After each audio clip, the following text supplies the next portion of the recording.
क्या आपने कभी नोटिस किया है कि परीक्षा से एक दिन पहले पूरी रात पढ़कर भी बहुत कुछ भूल जाते हैं? या फिर मोबाइल कहीं रखा हो और 5 मिनट बाद याद ही ना आए कहाँ रखा? या फिर ऑफिस में काम शुरू किया और 5 मिनट बाद इंस्टा स्क्रॉल करने लग गए? दोस्तों, ये सब दिमाग की चालें हैं। हमारा ब्रेन एक मशीन है और ये मशीन कुछ नियमों पर चलती है। अगर हमें वो ब्रेन रूल्स पता हो तो हम अपनी याददाश्त, ध्यान और सोचने की ताकत को कई गुना बढ़ा सकते हैं। आज मैं आपके साथ ऐसे ही 8 जरूरी ब्रेन रूल्स शेयर करने वाला हूं। तो चलिए शुरू करते हैं दिमाग की इस मजेदार यात्रा को। सबसे पहला नियम है व्यायाम। सोचिए, अगर आपका मोबाइल चार्ज ही नहीं हुआ तो ऐप्स चलेंगे क्या? वैसे ही अगर शरीर सुस्त है तो दिमाग कैसे तेज चलेगा? हम अक्सर मान लेते हैं कि ब्रेन सिर्फ पढ़ाई और सोचने से शार्प होता है, लेकिन हकीकत यह है कि ब्रेन का असली ईंधन है मूवमेंट, एक्टिविटी, यानी शरीर की हलचल। कल्पना कीजिए, आप पूरे दिन ऑफिस में बैठे बैठे काम कर रहे हैं। कुर्सी से उठने की फुर्सत नहीं, लंच भी डेस्क पर, चाय भी डेस्क पर। शाम होते होते दिमाग इतना भारी लगने लगता है जैसे किसी ने मेंटल ब्रेक लगा दिया हो। लेकिन अगर यही आप सुबह या शाम की वॉक कर लें, हल्की फुल्की दौड़ लगा लें या थोड़ी देर बैडमिंटन खेल लें, तो दिमाग चाक चौबंद हो जाएगा। वैज्ञानिक बताते हैं कि एक्सरसाइज से हमारे ब्रेन में ब्लड फ्लो बढ़ता है और जब खून अच्छे से ब्रेन तक पहुंचेगा तो ऑक्सीजन और न्यूट्रिएंट्स भी अच्छी मात्रा में पहुंचेंगे। मतलब साफ है, जितना शरीर मूव करेगा उतना दिमाग ग्रूव करेगा। जैसे कि जिन बच्चों को रोज खेलकूद की आदत होती है वो पढ़ाई में भी ज्यादा शार्प होते हैं। यहां तक कि MIT और स्टैनफोर्ड जैसे बड़े संस्थानों की रिसर्च ये कहती है कि रोजाना 20 से 30 मिनट की हल्की एक्सरसाइज आपकी मेमोरी को कई गुना तेज कर सकती है। तो दोस्तों, एक्सरसाइज सिर्फ 6 पैक बनाने के लिए मत कीजिए, ये आपके ब्रेन को सुपरचार्ज करने का असली चार्जर है। दूसरा नियम है ध्यान। ये सोचिए, आप पढ़ाई करने बैठे हैं, किताब सामने है, लेकिन 5 मिनट में ही मन कहता है चलो जरा मोबाइल चेक कर लूं। आप व्हाट्सएप खोलते हैं, इंस्टा देखते हैं और जब वापस आते हैं तो पता चलता है कि आधा घंटा उड़ गया। ये है अटेंशन का खेल। ब्रेन मल्टीटास्किंग करने में कमजोर है। हम सोचते हैं कि हम एक साथ लैपटॉप, फोन और टीवी चला सकते हैं, लेकिन सच ये है कि ब्रेन एक समय में सिर्फ एक ही काम अच्छे से कर सकता है। अगर आप साथ में 3 काम करेंगे तो दिमाग एक्चुअली बार बार स्विच करेगा और ये स्विचिंग की कॉस्ट भारी पड़ती है, टाइम ज्यादा लगता है, एनर्जी ज्यादा खर्च होती है और माइंड जल्दी थकता है।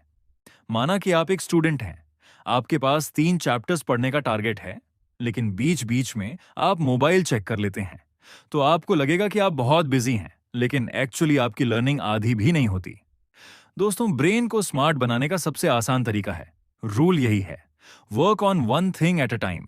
इसलिए अगली बार जब पढ़ाई, काम या कोई प्रोजेक्ट करने बैठे, एक टाइमर लगाइए। 30 मिनट पूरा फोकस सिर्फ उसी काम पर लगाइए, फिर बीच में छोटा ब्रेक लीजिए। यही है प्रोडक्टिविटी का असली सीक्रेट। तीसरा नियम है नींद। ब्रेन के लिए नींद वैसी ही है जैसे मोबाइल के लिए चार्जिंग।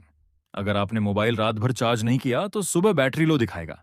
वैसे ही अगर आप बॉडी और ब्रेन को नींद से चार्ज नहीं करेंगे तो सुबह से ही दिमाग धीमी स्पीड में चलेगा। याद कीजिए वो दिन जब आपने किसी असाइनमेंट के लिए पूरी रात जागकर काम किया हो।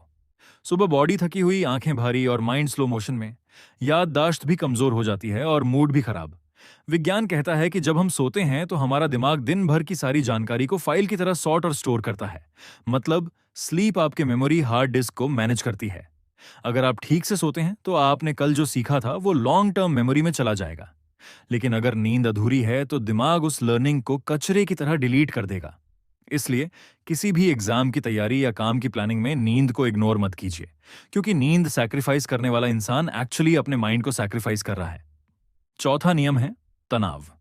स्ट्रेस थोड़ा सा हो तो बॉडी और ब्रेन अलर्ट हो जाता है, लेकिन जब स्ट्रेस बहुत ज्यादा हो जाए तो हमारा सिस्टम ओवरलोड हो जाता है। मान लीजिए परीक्षा हॉल में बैठे हैं, पढ़ाई की हुई है सब कुछ, लेकिन एग्जाम के डर से ब्रेन जैम हो गया।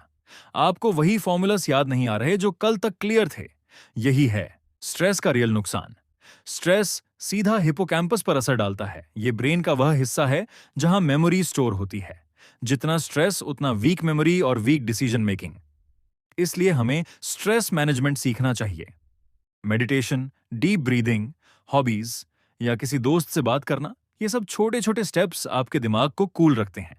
याद रखिए, काम माइंड शार्प माइंड होता है। 5वां नियम है स्मृति यानी मेमोरी। ब्रेन का मेमोरी सिस्टम बहुत इंटरेस्टिंग है। ये हर चीज तुरंत याद नहीं रखता।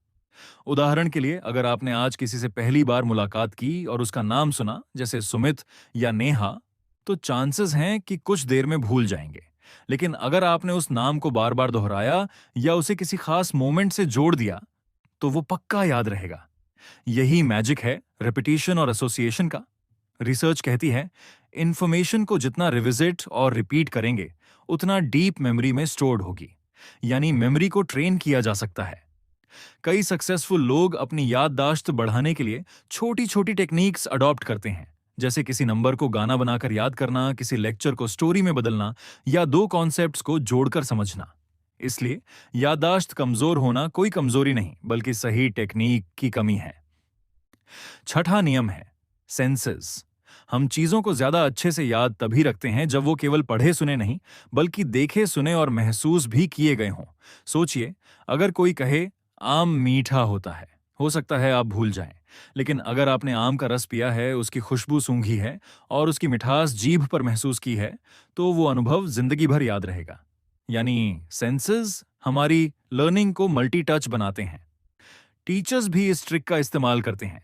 सिर्फ पढ़कर पढ़ाने के बजाय अगर वे डायग्राम्स, एक्सपेरिमेंट्स और हैंड्स ऑन एक्टिविटीज कराएं, तो स्टूडेंट बहुत तेजी से सीखते हैं।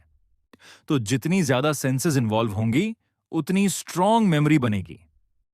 7वां नियम है विजन। हमारा दिमाग विजुअल्स को सबसे तेज पकड़ता है।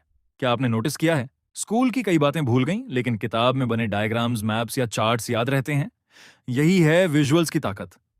साइंटिफिक रिसर्च कहती है कि ब्रेन को पिक्चर्स टेक्स्ट से 60,000 गुना तेज समझ आती हैं।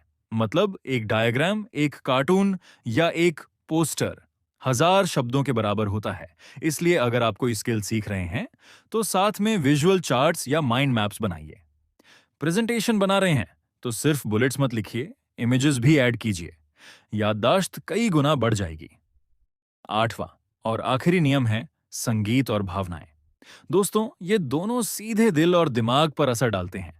माना किसी ने आपको बचपन में एक लल्लाबाई सुनाई थी। आज भी वही गाना अचानक कहीं सुन लीजिए, तो लगने लगेगा कि पूरी बचपन की यादें सामने आ गईं। इसी तरह कोई दुखद घटना या खुशी का पल, उससे जुड़े सारे डिटेल्स याद रह जाते हैं। यानी इमोशंस हमारी मेमोरी को आयन जैसी मजबूती देते हैं। म्यूजिक भी दिमाग का सबसे बड़ा दोस्त है।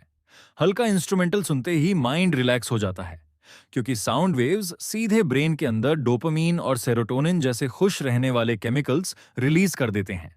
तो अगर आप तनावग्रस्त हैं या याददाश्त बढ़ाना चाहते हैं, म्यूजिक और इमोशंस को अपने साथ शामिल कीजिए। तो दोस्तों, ये थे ब्रेन रूल्स के 8 आसान लेकिन दमदार नियम। अगर आप इन्हें अपनी जिंदगी में अपनाएंगे, तो आपका दिमाग और भी तेज, क्रिएटिव और पावरफुल बन जाएगा। याद रखिए, एक्टिव बॉडी, अच्छी नींद, कम स्ट्रेस और सही इमोशंस, यही हैं एक मजबूत दिमाग की असली चाबी। तो अब से अपने दिमाग को हल्के में मत लीजिए, क्योंकि जिंदगी बदलने की असली ताकत आपके दिमाग के अंदर ही छुपी है। और अगर आपको ये सफर अच्छा लगा, तो वीडियो को लाइक कीजिए, शेयर कीजिए और चैनल को सब्सक्राइब करना मत भूलिए, क्योंकि आगे आने वाले हर वीडियो में हम आपके माइंड और लाइफ की नई ताकतें अनलॉक करने वाले हैं।